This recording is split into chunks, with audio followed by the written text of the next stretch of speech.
pagi yang begitu mulia, pagi yang mana kita hadir dalam satu majlis yang mana majlis ini dihadiri oleh malaikat-malaikat Allah. Subhanallah. Karena dalam hadis disebut di mana majlis-majlis yang menyebut ayatnya, menyebut hadisnya, hadis nabinya, mana di situ akan hadir para malaikat.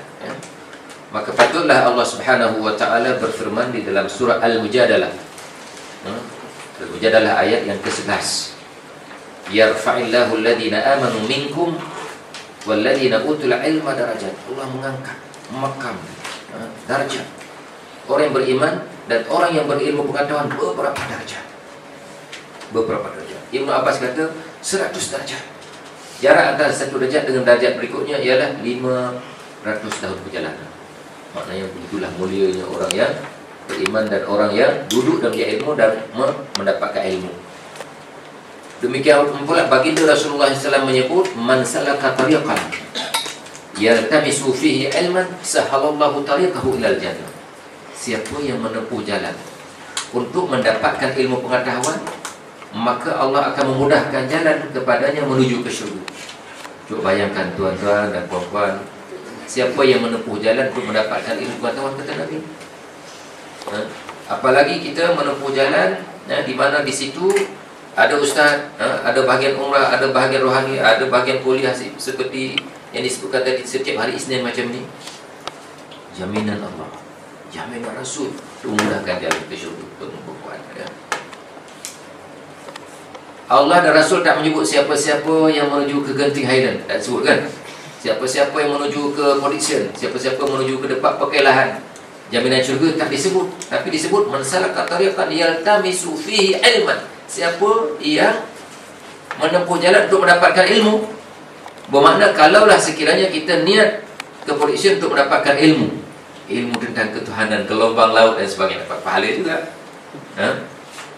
Kita ada kursus ada di Genting Highland, kita bukan niat untuk yang lain, kita niat untuk mendapatkan ilmu, dapat juga. Dia umum. Hadis Nabi SAW, siapa yang menempuh jalan untuk mendapatkan ilmu, itu paling penting dalam hidup kita ni. Maka Allah memudahkan jalan menuju ke syurga. Mati kita, mati syahid kita. Accident, Masya Allah, syahid. Ini kemuliaan orang yang mencari niat dari rumah untuk mendapatkan ilmu. Apalagi di pagi ini. Di pagi ini kalau kita tahu ada majlis Ma'al Hijrah dan sebagainya, bersama ayahanda, bersama ahli kumpulan kita semua, maka sudah tentu sekiranya accident, pergi ataupun balik, masuk syurga terus. Sebab ujung hadis apa Nabi kata? Sahallallahu tariqahu ila jannah, memudahkan menuju ke syurga, mudah saja. Bermakna Ibnu Abbas kata apa? Tanpa hisab. Bukan senang nak masuk syurga tanpa hisab, tuan-tuan ya.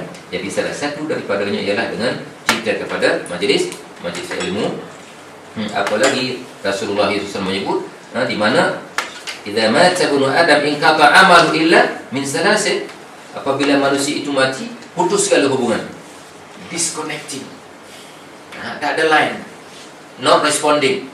Bila kita mati dalam alam barzah ni, putus segala hubungan, tak ada line, not responding. Error lah bahasa kita, bahasa komputer, error semua. Bukan semua tak boleh, not responding. Kecuali 3, illa min salasin, kecuali 3 perkara yang tidak akan putus buat selama-lamanya walaupun kita di alam barzah. Tapi kita boleh lihat apa yang berlaku di bilik kuliah Rahman Brazil, Masya Allah, walaupun dia dah meninggal. Subhanallah. Apa dia? Yang pertama adalah sedekah jariah, amal jariah kita lakukan. Orang yang melakukan amal jariah, bermakna dia dibuka hijab terus dapat melihat dewan ini. Dan boleh terus mikrofon ini, walaupun mikrofon di sini, dia boleh dengar apa yang dia cakap hari ini. Tak hebat tuan-tuan. Dia sebut sedekah jariah. Au ilman yuntafa'u bihi, ilmu yang bermanfaat. Ni ayahanda berapa ilmu dah diberikan kepada anak buah yang bermanfaat. Jadi orang bila mati itu dia boleh link terus. Gembira sangat melihat dewan, tempat dia belajar, tempat dia mendapatkan ilmu. Subhanallah, indahnya. Dia buka hijab, bercahaya, ada kristal-kristal, sinaran yang begitu indah dalam alam barzah. Orang lain gelap, dia cahaya. Hebat tak hebat tuan-tuan? Yang ketiga, awalidin salihin, dia ada pun anak yang saleh. Anak yang saleh yang berdoa.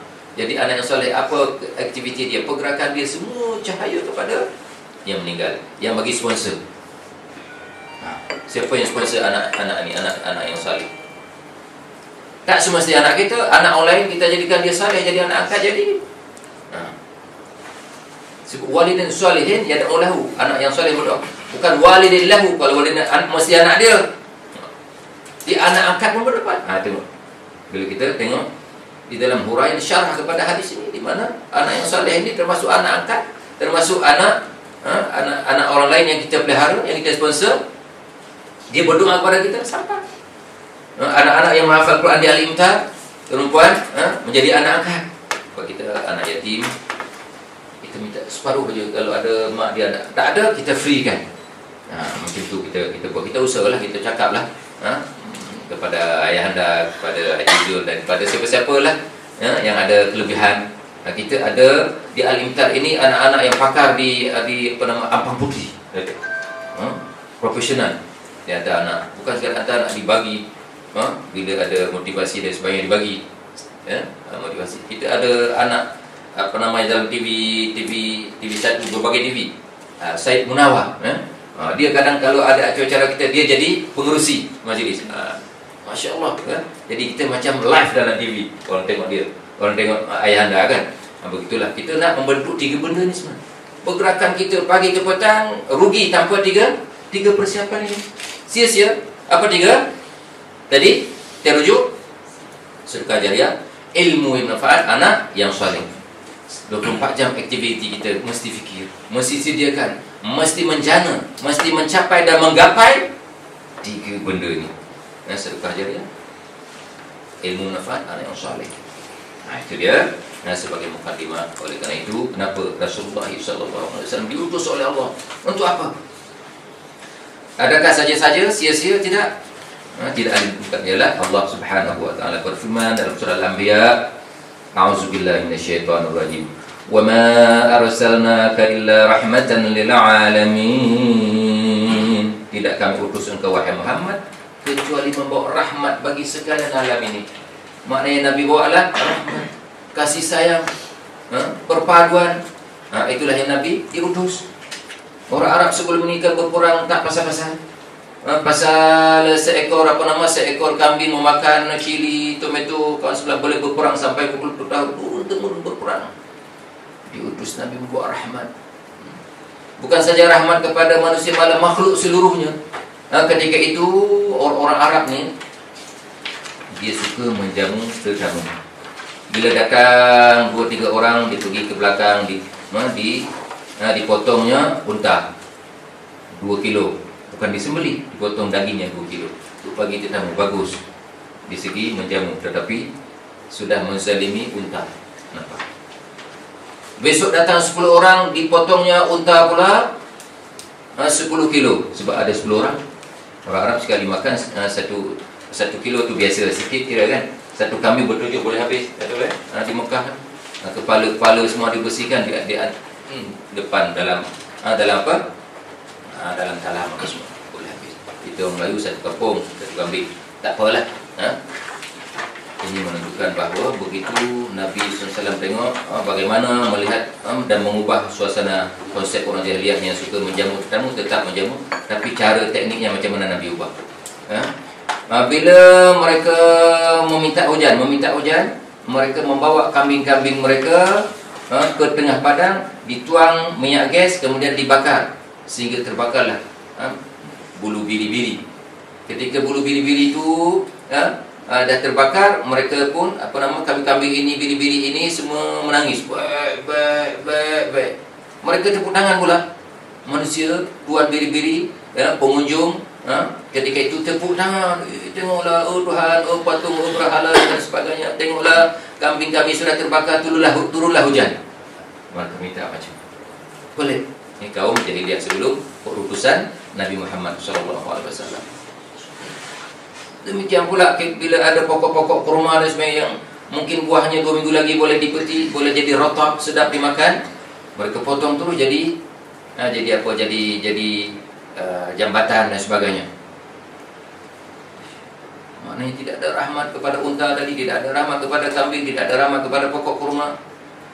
Anak-anak yang lahir ditanam hidup-hidup, tak ada rahmat. perempuan tak dimuliakan, dahsyat. Lahir kanak-kanak kalau perempuan dibunuh. Memang dahsyat. Akhirnya Nabi SAW diutus di tengah masyarakat yang rosak seperti itu. Maka Nabi mengajak, bila Nabi berumur 40 tahun, dan Nabi mengajak di samping Nabi sejak lahir sampailah Nabi dilantik menjadi utusan Allah. Nabi mempunyai akhlak mulia yang cukup indah sekali, menjadi tokoh bapa perpaduan untuk semua umat. Mereka kenal Nabi orang yang amin, yang amanah, ya. Sampailah bila Nabi berdakwah, di mana hendaklah kita, macam mana Nabi ubah masyarakat tadi. Bagus wahai sekalian manusia, bagus kita menjamu tetamu. Tetap menjamu tetamu, zaman jahiliyah menjamu tetamu, zaman Islam menjamu tetamu. Cuma apabila tetamu 2 orang, hendaklah kita ambil ayam, sembelih ayam, baca bismillahirrahmanirrahim, jamu tetamu. Dan apabila kita nak kenduri satu kampung, eloklah kita sembelih seekor unta dan kita jamu orang ramai. Bagus. Dan apabila kita ingin memohon hujan kepada Allah Ta'ala, tetap bawa kambing. Tengok macam mana diubah. Bawa kambing. Tapi dulu kambingnya diletak di tengah. Sekarang tuan punya kambing yang di tengah. Indah tak cara perubahan masyarakat? Yang kita menjadikan contoh, formula di dalam mengubah ahli keluarga kita. Bukan maknanya semuanya bid'ah, semua bid'ah. Saya mengaji di Arab Saudi, tapi Salatiyah, kalau kita di sana semua bid'ah. Datuk tahu kan, semua bid'ah. Tapi kita mengaji, ada syekh, ada satu di sana, ada Said Muhammad Al-Malik Al-Hasani, keturunan Rasulullah, satu-satunya yang menjadi mufti, menjadi penasihat Raja Fahad. Dia wafat tahun 2004. Itu guru saya, sekali guru Syekh Fuad Al-Maliki yang Rembau, sekolah Yayasan Safa. Coba bayangkan, di mana Rasulullah SAW mengubah. Dia kata, kalaulah dulu orang menganiaya kambing, menzalimi kambing, sekarang kita nak selamatkan kambing macam mana? Jadi tuan-tuan perempuan nak ke padang, silakan ke padang, bawa tali dan bawa makanan, dan letakkan kambing itu di tepi padang, diikat. Kemudian tuan punya kambing letak, maknanya ke tengah-tengah, lantik seorang imam, solat sunat istisqa, sunat minta hujan, mohon kepada Allah. Maka ketika itu mereka mohon turun hujan. Kambing selamat, tak kena bakar, hujan pun turun. Dulu kambing kena bakar, hujan tak turun. Tengok macam mana Rasulullah SAW mengubah masyarakat. Jadi demikianlah dalam masyarakat kita. Jangan kita semua nak membid'ahkan orang. Cara Rasulullah, tengok, dia tak terus mengatakan haram, dia ubah saja. Dulu bawa kambing, zaman Islam bawa kambing, tapi teknik saja. Begitulah kita nak mengubah di dalam masyarakat kita. Jadi Nabi SAW mengajak, walau bagaimanapun di dalam perjalanan dakwah Rasulullah SAW, bukan semua orang terima. Ini dah fitrah. Ada orang terima, ada yang tak terima. Yang terima siapa dia? Abu Bakar, tokoh koprak yang pertama pada golongan orang tua. Kemudian Sayyidina Ali, golongan muda. Koprak wanita Khadijah. Itu awal-awal Islam. Kemudian barulah Nabi melancarkan dakwah secara senyap-senyap, hati ke hati dan sebagainya. Rupa-rupanya ditentang dengan tantangan yang cukup dahsyat. Apabila ada saja orang yang memeluk agama Islam, mereka tindas, mereka tangkap, mereka ikat dan sebagainya. Sepertinya Bilal bin Rabah. Bilal bin Rabah ini bekerja dengan majikannya Umayyah. Dia diikat, diletakkan batu dan sebagainya, sampai dia kata Ahad. Aku marah Ahad. Allah itu esa, Allah itu satu, Allah satu. Kita, anak-anak kita, macam semalam hari Ahad kan? Bangkitlah solat subuh, hari Ahad lah mak, hari Ahad. Solat subuh dah lambat, Ahad, dia kata. Kenapa Ahad? Ahad cuti lah mak, dia kata kan? Ahad juga tapi Ahad lain. Ahad cuti, dia cuti, sembahyang cuti semua. Ini silap. Maka kita tengok macam mana Bilal bin Rabah disebut Ahad-Ahad, dia tetap berpendirian bahawa Allah itu esa, tidak ada sekutu baginya. Demikian pula Ammar bin Yasir, Sumayyah dan sebagainya, ahli keluarga semuanya ditindas. Maka Nabi SAW mengajak para sahabat-sahabat ini kalau dia terasa memang ditindas dan sebagainya, ya, maka Nabi suruh mereka berhijrah. Itulah asal usul hijrah. Maka hijrah ini terbagi ke beberapa bahagian. Yang pertama, hijrah kerana akidah, menyelamatkan akidah tadi.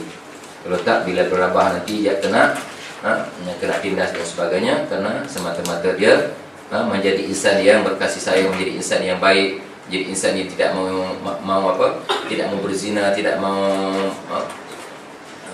minum arak dan lain sebagainya. Dia nak jadi baik, tapi tak dibagi oleh majikannya, ya. Maka Nabi SAW suruh mereka berhijrah. Hijrah yang pertama ialah ke mana Nabi pilih? Semua kita maklum, iaitu ke negeri Habsyah. Negeri Habsyah kalau kita pergi hari ini memang negeri yang paling miskin. Orang mati bukan karena apa? Karena tak ada makan, karena tak cukup air, ya? Tapi zaman dahulu negara Habsyah ni hebat. Pemimpinnya Raja Najasyi. Raja Najasyi ini beragama Kristian, Nasrani, tapi dia baik sangat. Dia baik sangat. Dia kasih sayang kepada semua orang. Siapa yang berhijrah ke sana, dia lindungi, dia bagi makan, bagi tempat dan sebagainya, tak diusir. Boleh tempat untuk mencari suaka politik lah kalau istilah kita, ya. Yang UNHCR macam itulah. Demikian pada zaman kita sekarang, kan. Begitulah. Bila datang para muhajirin yang datang, yang berhijrah daripada kota Mekah ke Ethiopia, ke negara Habsyah. Di Habsyah ni walau bagaimanapun suasananya tak mengizinkan, hanya berbulan mampu, sebab jauh, kemudian panas dan sebagainya, tak sesuai. Akhirnya mereka kembali ke Mekah. Sampai di Mekah mereka kena tindas lagi, ya. Akhirnya Rasulullah SAW pergi, ajak mereka, pindahkan mereka dan suruh mereka berhijrah ke kota Madinah. Di Madinah pula ketika itu suasana panas. Nama Madinah itu Yasrib maknanya ialah panas membahang, tapi masyarakatnya sejuk. Itu dia hebat. Masyarakatnya lembut, masyarakatnya penyayang, masyarakatnya mudah kita berbincang. Sehingga bila datang saja Nabi ke Madinah, maka mereka, para anak muda menyambut dengan kompak. Yang sering kita lihat di Malaysia, kan, dengan menyebut qala al-badru alaina min saniyatil wada'i wajib syukru alaina ma da'a lillahi da'i. Itulah asal usul an-nasyid ataupun nasyid kita ni, di mana bila datang pemimpin dan sebagainya kita sambut dengan kompak. Itu adalah sunnah. Malangnya kalau sekiranya dia disebut bid'ah, tak habis mengaji, kan. Apa ni? Sambut ustaz, sambut ulama, sambut pemimpin dan sebagainya dengan kompak, sambut pengantin. Ini semua adalah sambutan-sambutan yang dianjurkan, di samping memberikan semangat kemuliaan sebagai orang beriman, di mana dalam hadis pun Nabi menyebut, man kana yu'minu billahi wal yawmil akhir falyukrim dhaifahu. Siapa yang beriman kepada Allah, beriman pada hari akhir, adalah memuliakan tetamunya. Dimuliakan tetamu. Di tekniknya dengan kompang, dengan nasyid, dengan bagi air, bagi makan, Masya Allah. Hari ini pun kita buat sunnah, subhanallah, ya. Subhanallah. Tapi satu lagi sebenarnya, walaupunlah ayahanda kita dia tak nak macam tu, tapi dalam sunnah Sahih Bukhari menyebut qumu li sayyidikum. Bila datang pemimpin kita adalah bangkit. Jadi di mana-mana bila pemimpin datang disuruh bangkit. Adakah ini apa mengandalkan? Tak, hadis Bukhari. Bila datang kedua kita bangkit memuliakannya. Kalau tak buat lain kali nak buat. Itu dia. Maknanya berdiri sebentar, mana pemimpin kita duduk, kita duduk. Ini hadis. Rasulullah suruh muliakan pemimpin kita yang telah memberikan berbagai-bagai kemudahan untuk kita, kebaikan kita, khairat kita, welfare kita dan sebagainya, kita muliakan dia. Itu dia. Subhanallah. Itulah hijrah yang betul. Yang sebelum kita buat, sekarang kena buat. Yang tersilap, tersalahkan, kita perbetulkan. Itu hijrah yang perlu kita lakukan pada hari ini. Pada zaman Nabi, hijrah akidah. Kerana mereka ditindas dari segi akidah mereka, maka hijrah akidah nama dia. Nabi telah membawa ajaran akidah ini, membetulkan, tak suruh semayang, membetulkan akhlak manusia. Adab manusia ketika itu, tak ada adab dengan pemimpin, tak ada adab dengan isteri, tak ada adab dengan suami, tak ada adab dengan anak tak ada adab dengan ayah dan sebagainya, tak ada attitude, tak ada moral dan sebagainya. Anak kecil ditanam hidup-hidup, memang tak ada kasih sayang. Maka diutus Muhammad ini membawa kasih sayang, diutus Muhammad dengan membawa akhlak. Rasulullah bersabda, innama bu'istu liutammima makarimal akhlak. Sesungguhnya aku diutus untuk memperbaiki budi pekerti dan akhlak manusia. Orang mabuk-mabuk kata jangan mabuk. Kita minum ada air-air yang tak mabuk. Kita tak boleh bunuh kanak-kanak ini sebagai cahaya. Cahaya sinaran dalam kehidupan kita. Jangan takut bila ramai anak tak dapat rezeki. Dengan tak adanya ramai anak, di mana rezeki akan murah. Allah akan tanggung rezeki. Bukan kita manusia yang menanggung. Turun ayat Quran nak membentuk kasih sayang. Subhanallah. Itulah Nabi SAW diutus untuk apa? Di samping tadi, yang pertama rahmatan lil alamin, yang kedua untuk memperbaiki akhlak. Liutammima makarimal akhlak. Orang Arab ketika itu jahiliyah tak ada adab. Maka Nabi SAW diutus apa dia? Untuk menyempurnakan adab, seperti mana Nabi sendiri menyebut, adabani rabbi fa ahsana ta'dibi. Allah telah mengajar aku, mendidik aku dengan adab sopan. Maka sebaik-baik adab sopan, sebaik didikan oleh kita Allah Subhanahu wa taala. Nabi memanglah maksum sejak kecil, sampailah Nabi besar, Nabi dibimbing, dididik oleh Allah Subhanahu wa taala, dan Nabi tidak melakukan dosa besar. Jangankan dosa besar, dosa kecil pun tak buat. Dia maksum. Maka Nabi SAW yang dididik oleh Allah Subhanahu wa taala, dijaga oleh Allah Subhanahu wa taala, kemudian mengajak manusia supaya menjadi insan yang beradab, yang bertamadun, yang berakhlak mulia. Maka turun ada adab. Ada adab dengan pemimpin, ada adab dengan ibu bapa, ada adab dengan apa? Dengan anak, dengan keluarga, dengan kawan dan sebagainya. Semua ada adab ini yang perlu kita perhatikan. Itulah. Kalau tuan-tuan dan puan nak mengaji tentang bab adab-adab ini, ada satu kitab ni. Cari di pasaran, Bidayatul Hidayah ni. Imam Ghazali telah mengatur bagaimana adab kita dengan ibu bapa kita, dengan guru kita, dengan pemimpin kita dan sebagainya. Dengan itu indahnya hidup ini dengan adab. Nabi SAW berhijrah kerana akidah dan kerana kekasaran orang Arab. Macam mana orang Arab bertindak kepada orang Islam yang masuk Islam? Ditangkap, dibunuh sampai mati, seperti Sumayyah. Macam mana dibunuhnya? Dicucuk dengan batang kurma yang kecil daripada kepala tembus ke punggung. Syahid. Wanita yang pertama syahid, mati dalam Islam, Sumayyah. Itulah menang Mawi. Macam mana Mawi menang menjadi raja SMS? Karena dia menyanyi lagu Sumayyah. Tapi hari ini Ustaz tak menyanyi. Kalau menyanyi lagu Sumayyah semua menangis takut. Lepas tu semuanya tak nak mengaji, tak nak dengar ceramah lagi. Dan yang keduanya, kalau Ustaz menyanyi nanti kumpulan-kumpulan nasyid nanti habis. Tak ada kerja. Jadi Ustaz tak nasyid tadi. Yang jelas, bila dia nasyid dia tentang Sumayyah, orang menangis semua, tersentuh jiwa, hati. SMS menang Mawi, Masya Allah. Nah, itu dia dengan nasyid Sumayyah. Jadi tuan-tuan, hadirin hadirat yang dirahmati sekalian, kita tengok macam mana hijrah Rasulullah SAW. Yang pertama ditindasnya para sahabat. Yang kedua bukan saja sahabat. Bila sahabat dah berhijrah, Nabi sendiri nak ditangkap, nak dibunuh.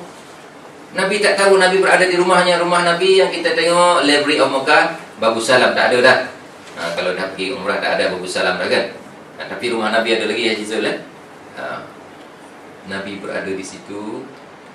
Siapa beritahu bahawa rancangan mereka Nabi nak ditangkap, nak dibunuh? Malaikat Jibril bagi tahu. Surah Al-Anfal turun. A'udzubillahi minasyaitonirrajim. Wa idh yamkuru bikal ladzina kafaru liyuthbituka aw yaqtuluka aw yukhrijuk wa yamkuruna wa yamkurullah wallahu khairul makirin. Dan ingatlah ketika mereka merancang. Apa yang mereka rancang? Liyuthbituka, nak tangkap Muhammad. Tangkap. Itu rancangan yang pertama, puak yang pertama. Puak yang kedua, yukhrijuk, nak usir Muhammad. Puak yang ketiga, yaqtulu, membunuh. Tapi tiga-tiga bahagian ini semuanya ada cadangan, ada bangkangan. Bila dicadang Nabi nak ditangkap, dia kata dalam penjara Mekah ni semua orang kaki pukul. Muhammad pandai menggunakan ayat, menggunakan kalimat-kalimatnya, boleh membujuk kaki pukul ini, boleh memberontak. Risau kita nanti, boleh pecah penjara. Kalau macam tu, Muhammad jangan kita tangkap, kita usir ke negeri lain. Yang mencadangkan golongan yang kedua mencadangkan Muhammad diusir. Dibangkang pula kalau kita usir Muhammad ke negeri lain, negeri itu ada manusia, Muhammad akan mengajak ahli negeri itu untuk menyerang kita, mati kita pula. Akhirnya mereka mencadangkan Muhammad dibunuh. Maka bila cadangan untuk Nabi dibunuh, majoriti orang Arab ketika itu menyetujui. Cuman syaratnya apa dia? Mesti membayar kepada pembunuh upahan. Maka dilantiklah Suraqah bin Malik untuk mengumpulkan pemuda-pemuda kaki pukul yang berada di kota Mekah untuk menangkap Nabi. Maka Suraqah bin Malik ini meminta kepada pemimpin negeri Mekah, musyrikin Mekah ketika itu bayaran. Apa bayarannya? 100 ekor unta. 100 ekor unta. Maka ketika itu mereka terus meluluskan segera bajet. Di mana diluluskan siapa yang dapat menangkap Muhammad ataupun membunuh Muhammad ataupun mengusir Muhammad, maka dia akan mendapat ganjaran 100 ekor unta. Sejak zaman berzaman memang dah start macam tu. Akhirnya Nabi SAW diajak, ada diperintahkan oleh Jibril supaya berhijrah. Malam itu juga macam mana tengok dirancang di mana tempat tidur Nabi, tidur siapa? Sayyidina Ali. Semua kita tahu, ini sejarah. Kemudian Nabi SAW ketika itu dah dikepung oleh 40 kaki pukul. Kemudian Nabi SAW diberitahu oleh Jibril, di mana rumah kamu sudah dikepung. Kamu kena keluar. Macam mana Nabi nak keluar sedangkan dikepung? Tidak perlu risau. Jibril mengajar surah Yasin, dalam surah Yasin ayat 1 hingga ayat yang ke-9. Yasin wal Qur'anil Hakim innaka laminal mursalin ala siratim mustaqim. Sampailah kepada ayat ke-9, wa ja'alna min baini aydihim sadda wa min khalfihim sadda fa aghshaynahum fahum la yubsirun. Wa ja'alna min baini aydihim sadda. Kamu keluar aja di mana mereka tidak dapat melihatmu wahai Muhammad. Maka Nabi SAW diajar oleh Jibril doa itu, ayat itu. Nabi mengambil segenggam pasir, membacakan ayat itu. Kemudian diseburkan sekitar dengan rumahnya. Nabi keluar, semua mereka tidur. Yang berada di sekitar dengan rumah Nabi yang mengumpul Nabi semua tidur. Dan tidur, maknanya patutnya tak tertidur sebab mereka mendapat ganjaran 100 ekor, tetapi mereka tertidur. Doa Nabi makbul. Dan hebatnya ayat surah Yasin itulah. Apa-apa kita malam Jumaat baca Yasin, apa-apa ada program kita baca Yasin, semua memohon keberkatan kepada siapa? Kepada Allah Ta'ala. Ayahanda nak pergi umrah, kita baca surah Yasin, kemudian berdoa selamat, supaya selamat dalam perjalanan, selamat dalam pesawat, selamat dalam bas, selamat dalam kereta. Mana ini adalah amalan pada amalan sunnah. Jibril mengajar Nabi ajar kita. Takkan tiba-tiba ada orang kata baca Yasin macam-macam, bid'ah dia kata. Masya Allah, na'udzubillah. Kan ada pendapat-pendapat pelik-pelik. Tapi orang yang duduk dekat karaoke apa semua tak dikata bid'ah, yang baca Yasin pula, dia baca doa selamat dikata bid'ah. Pelik. Ini jangan pedulikan kalau ada orang macam itu, ya. Jadi kita balik bagaimana Rasulullah SAW ketika berhijrah. Maka bila hijrah Nabi SAW selamat, Suraqah bin Malik pun yang duduk depan pintu Nabi, maknanya pedang yang dipegang terlepas. Kalaulah Nabi niat jahat, Nabi ambil pedang, potong aja Suraqah bin Malik. Tapi Nabi bukan diutus untuk itu. Nabi diutus untuk apa tadi? Kita rujuk rahmat segala alam dan juga memperbaiki akhlak. Subhanallah, indahnya. Nabi terus ke rumah siapa? Ke rumah Abu Bakar, mula sahabat. Abu Bakar ini dia korporat besar, duit banyak. Dia dah rancang. Yang pertama Asma dibisik, kamu kena pelihara kambing dekat tepi gua Sur. Yang kedua Abdullah bin Abu Bakar, kamu hendaklah mendengar apa berita orang Mekah kepada ayah dan kepada Rasulullah. Itu dua dirancang. Kemudian dia terus ke Gua Sur. Sampai Gua Sur, macam mana Allah selamatkan semua, kita tahu sejarahnya. Sampai Gua Sur, Kalau Haji Zul dah naik, Haji Khairi dah naik, kalau kita duduk memang nampak, duduk sikit memang nampak. Bukanlah dalam ke dalam sana macam Ashabul Kahfi, kata kan? Ashabul Kahfi ke dalam sangat, tak nampak. Gua Athur kita tunduk je nampak. Tapi macam mana surah Kahfi Malik dah pusing-pusing di situ dah berapa kali, tak nampak. Sebab sarang labah-labah dah menutup. Kemudian di depan gua ada burung merpati bertelur. Dan ini nak menunjukkan betapa Allah sebenarnya melindunginya. Allah menerima doa Rasulullah dan juga dengan Abu Bakar. Dirabunkan mata itu, Ja'alna min baini aydihim sadda, kami jadikan keliling mereka, depan mereka, tepi mereka, atas mereka, bawah mereka hijab. Sadda itu hijab. Ini bukan cerita dongeng. Mana ada orang jahat pemanya nak buat kita. Kalau kita baca Yasin, macam tak nampak, nak cakap tak jadi. Tapi kita baca dengan yakin, harap kepada Allah Subhanahu Wa Taala. Semua Allah yang punya kerja, bukan kita. Seperti mana ayah anda kata tadi, semua kepada Allah. Semua panggil Allah. Kalau kita pergi dapat umrah, tak dapat umrah, ada semua kuasa siapa? Allah Ta'ala.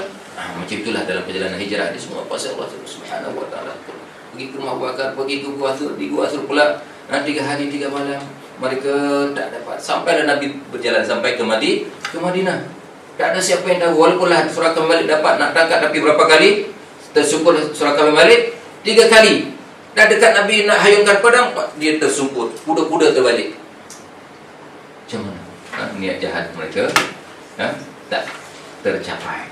Sambil makan boleh. Jadi inilah kita tengok hikmah di sebalik hijrah itu. Hikmah di sebalik di mana Allah muliakan kita, Allah naikkan makam dan pangkat kita, Allah jaga kita, Allah kalahkan musuh dan sebagainya, sehingga musuh itu tidak dapat melakukan apa-apa kalau niat kerana Allah Subhanahu Wa Taala. Itu disebut hijrah kerana akidah. Dalam konteks kita bekerja, kita hijrah kerana apa? Hijrah kerana iktisad, kerana ekonomi. Mana hijrah ekonomi, kita pun kena memperbaiki diri kita dengan meningkatkan taraf hidup kita dan sebagainya. Maka hijrah ini pun perlu di samping hijrah kerana kezaliman, kerana penindasan seperti mana pada zaman Rasulullah SAW. Walau bagaimanapun Nabi SAW berada di Madinah, Nabi mengajak orang Madinah semua baik-baik, berakhlak mulia dan sebagainya. Kemudian baginda Rasulullah SAW datang balik ke Mekah. Bila datang balik ke Mekah, pada awalnya mereka tak setuju, sehingga membuat perjanjian Hudaibiyah. Ketika membuat perjanjian Hudaibiyah, Nabi SAW ketika itu pakai umrah, pakai ihram untuk apa? Untuk menunaikan haji, untuk menunaikan umrah. Tak boleh, coba bayangkan. Kita dah pakai ihram sampai di Hudaibiyah ni 20 km saja daripada Mekah. Dah berjalan 450 km. Tak boleh, coba bayangkan kalau kita. Bukan susah hati. Kalau masih di Malaysia tak apa, ni dah sampai. Tapi Nabi SAW melihat masa depan yang lebih cerah. Tak apa. Nabi suruh buat tahalul. Ini disebut tahalul, ini disebut tahalul kerana kena kepung. Maknanya kalau sekiranya kita tidak dapat seperti perempuan dan sebagainya, sampai sana tak dapat buat apa-apa, datang haid kan, itu dalam kursus umrah, boleh tanya ustaz lah, kena niat bersyarat dan sebagainya, boleh tanya Haji Zul, Haji Khairi dan sebagainya. Jadi tuan-tuan dan puan, bagaimana Rasulullah SAW dengan bersabar. Akhirnya Nabi ketika itu didik, memanglah ketua memang susah di.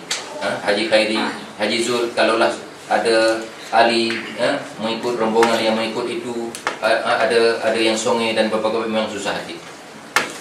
Maka eloknya itulah kita bawa isteri. Nabi membawa isteri, namanya Ummu Salamah. Ummu Salamah berbincang macam mana. Bila suruh cukur rambut, sahabat tak mau. Kalau cukur rambut kan bagus, macam Haji Zul tengok handsome je, Masya Allah, bagus. Mereka tak mau cukur rambut, tak mau potong rambut. Macam mana? Nabi masuk ke kemah, jumpa isteri. Kenapa ya Rasulullah, engkau nampak macam pucat sikit kan, macam masam sikit. Rasulullah kata, pengikut ni ketua, apa nama, tak ikut ketua lagi, tak ikut saya lagi. Ya Rasulullah, boleh tak saya bagi cadangan? Coba ambil seorang tukang cukur, kamu berdiri di hadapan para sahabat, tukang cukurmu dulu. Maknanya pemimpin kena buat dia dulu. Akhirnya Nabi pun buat. Bila Nabi buat, Nabi cukur, akhirnya semua yang menangis, semua yang cukur. Ini menunjukkan bahawa dalam hidup kita boleh meminta nasihat siapa? Isteri. Rasulullah, utusan Allah. Tapi adab isteri Ummu Salamah apa dia? Boleh tak saya terangkan, adakah ini wahyu ataupun apa? Kalau saya cadang boleh, sebab dia takut menentang dengan wahyu Allah. Tengok adab isteri pula di sini. Maknanya kalau kita kadang kurang-kurang, kadang direct kepada isteri, marah suami dan sebagainya kan, jangan, kena hijrah pula. Hijrah teknik. Cara apa? Musyawarah. Abang, tengok. Abang Zul. Kena. Macam tu. Tak boleh. Ya, saya. Tak boleh kasar. Kemudian Abang Zul tanya, ayang, boleh tak tolong abang? Boleh nasihat abang? Masya Allah, indah tak Islam? Indah sangat. Kalau macam ni kita taklah disebut oleh mereka bahawa orang Islam ganas. Benar dah ganas. Kalau ganas salah Nabi ketika Surakah tidur, Nabi dah potong. Betul tu dah 40 kepala boleh kumpul. Tapi Nabi tak. Nabi lakukan, Nabi pergi berhijrah, menyelamatkan diri, menyelamatkan akidah, menyelamatkan sahabat dan sebagainya, pergi berhijrah, mencari orang yang baik-baik di sana. Kemudian orang baik aja berdakwah, menunjukkan Nabi pakai apa? Pakai ihram ni tak boleh. Jangankan nak bergaduh, jangankan nak berperang, senjata tak boleh buat. Orang lelaki ini, spender tak boleh pakai. Bahaya tak bahaya? Bahaya tak? Bahaya. Dah berjalan 450 km tak ada spender. Macam mana nak berjalan kalau kita pergi kan? Sebab tak boleh berjahit. Menunjukkan niat Rasulullah bukan untuk berperang, bukan niat keganasan. Nak ajak orang betul-betul dengan hati terbuka, kita sama-sama buat baik. Tawaf Kaabah dan sebagainya, sa'i dan Safa dan Marwah. Mohon doa pada Allah Ta'ala bagi kita aman, bagi kita tak ada gaduh-gaduh dan sebagainya kan. Itulah yang Nabi diutus. Bukan seperti yang dituduh oleh orang Amerika, Muhammad ni membuat ajaran keganasan. Tak ada sama sekali, tak ada. Ini semua adalah dipusing sejarah, ditukar sejarah. Memburuk-burukan orang Islam, memburukkan Nabi SAW juga Nabi bawa. Kemudian mereka tak bagi juga masuk. Akhirnya Nabi balik. Ketika Nabi balik, turun ayat Quran surah Al-Fatah. A'udzubillahi minasyaitonirrajim. Bismillahirrahmanirrahim. Inna fatahna laka fathan mubina liyaghfira lakallahu ma taqaddama min dhanbika wa ma ta'akhkhar. Masya Allah.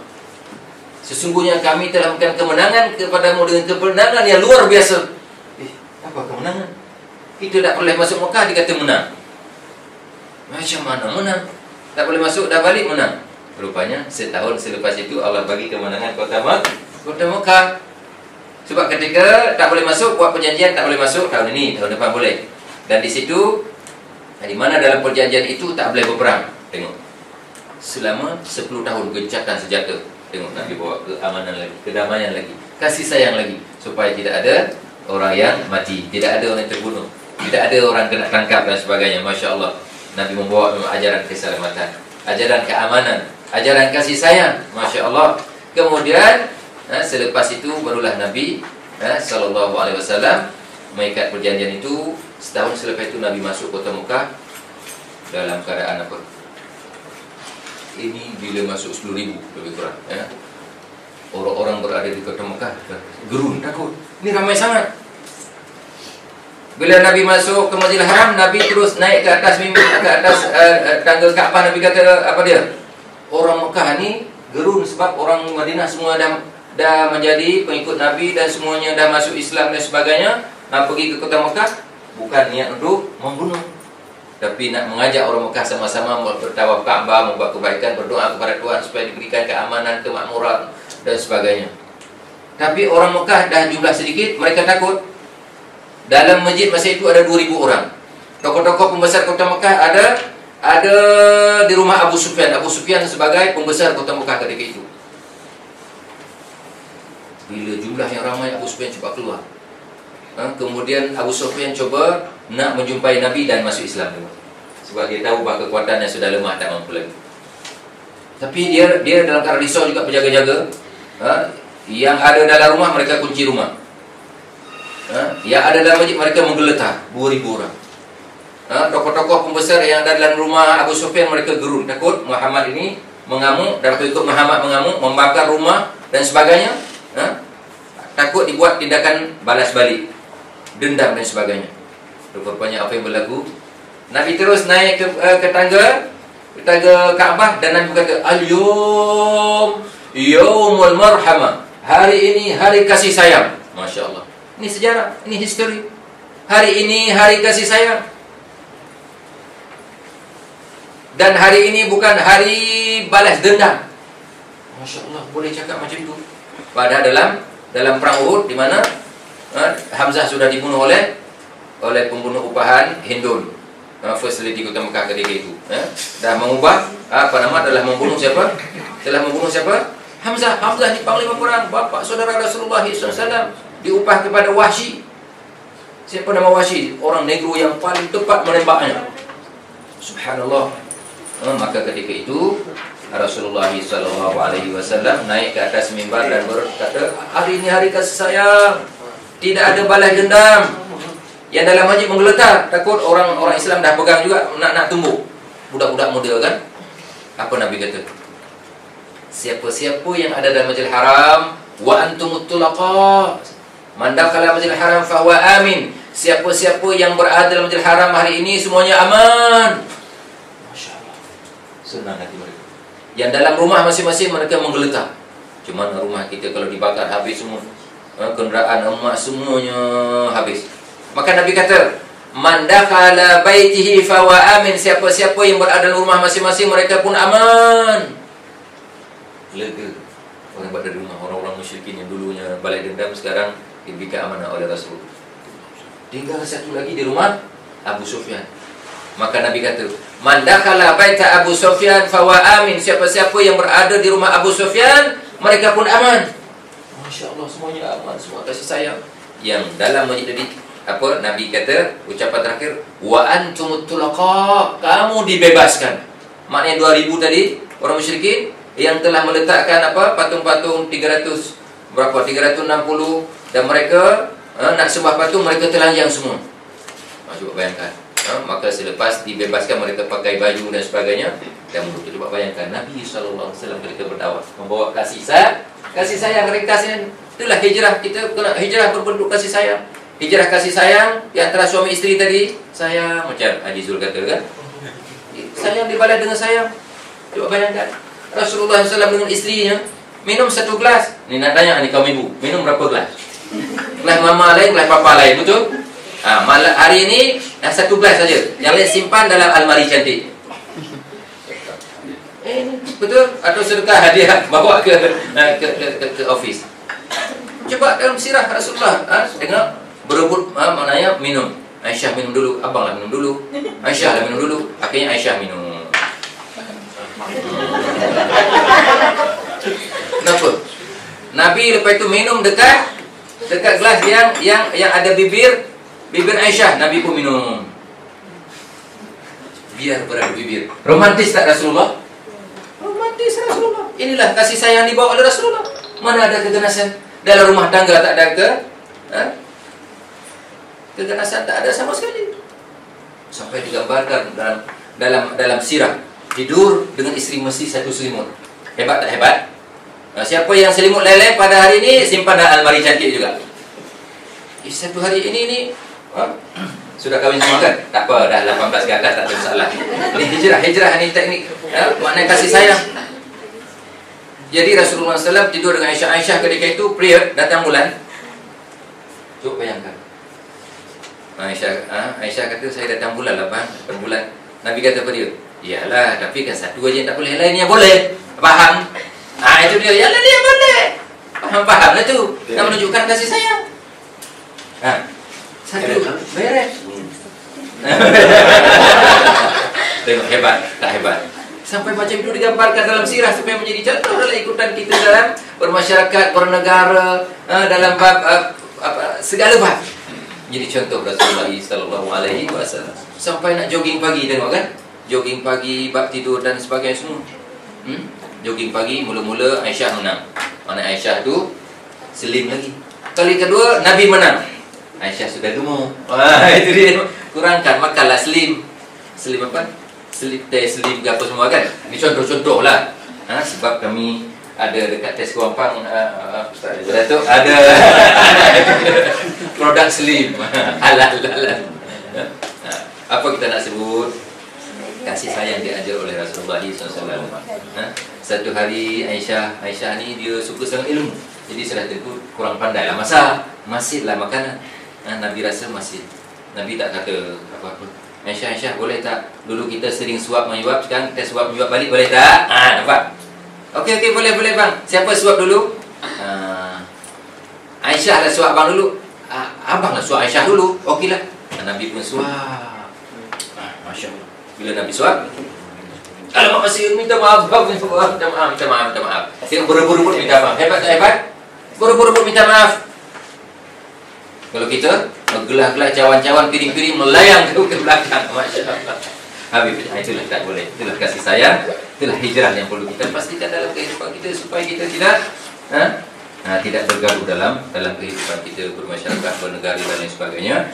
Maka inilah baginda Rasulullah SAW dalam sejarah, membawa kasih sayang, membawa rahmatan lil alamin, membawa akhlak yang mulia, membawa adab, pendidikan dan sebagainya, sampailah semua aspek hidupnya. Inilah hijrah yang perlu kita lakukan. Di samping hijrah ilmu, hijrah kita daripada rumah, kan ada surau, ada masjid. Hijrah seperti ini, yang malas kita mengaji, kita kepada mengaji, maka dengan ini semua kita baca, kita tanya ustaz dan sebagainya. Dan termasuklah hijrah tarbiyah, hijrah pendidikan sekarang kita. Anak-anak kita kadang kita suka, anak kita pandai apa? Matematik, sains dan sebagainya. Al-Quran buta. Saya mengajar di Malaysia Institute, ada 4,500 pelajar umur 20. Lepas SPM, lepas IKM lagi 19 ke atas. 4,500. Bila saya uji, daripada 4,500 saya 45 orang boleh baca Quran. Cuba bayangkan. Kenapa? Dia kata mak tak ajar, mak tak hantar dan sebagainya. Kalau cuti sekolah asyik apa? Tuition, matematik nak A, sains nak A dan lain sebagainya. Inilah persoalan kita. Bukan tak boleh kita nak A semua. Itulah kita nak rancang ni Al-Imtar ini, A nak A semua. Matematik nak A, sains nak A, Al-Quran, adab, sopan semua nak A. Itulah kita nak, hadirin hadirat yang dirahmati sekalian. Maka kita fikir pendidikan pula, hijrah minda, hijrah pendidikan kita, di mana Nabi SAW selepas memenangi kota Mekah, terus Nabi menutup hijrah. Apa dia Nabi kata? La hijrata ba'dal fathi walakinna jihadun wa niyah. Tidak ada hijrah lagi selepas kemenangan kota Mekah. Tak ada lagi hijrah. Nak hijrah ke mana? Akidah dah mantap, semua orang dah masuk Islam dan semua dah baik, dah aman, tak ada peperangan, tak ada kekerasan apa-apa lagi. Maka Nabi kata, semua orang dah masuk Islam. Turun ayat Quran, idza jaa nasrullahi wal fathu wa ra'aitan nasa yadkhuluna fi dinillahi afwaja. Nampak? Apabila datang kemenangan daripada Allah Subhanahu wa taala dan kemenangan kota Mekah, maka kamu melihat orang berbondong-bondong memeluk agama Islam. Maka mohon ampunlah kepada Allah, bertasbihlah kepada Allah, sesungguhnya Allah Maha menerima taubat. Ini turun tidak jaa nasrullahi wal fath, ketika kemenangan kota Mekah tadi. Kemudian selepas itu Nabi kata apa dia? La hijrata ba'dal fathi walakinna jihadun wa niyah. Tidak ada hijrah lagi selepas kemenangan kota Mekah ini. Ya ada pada jihadun wa niyah. Jihad dan juga berbentuk niyah.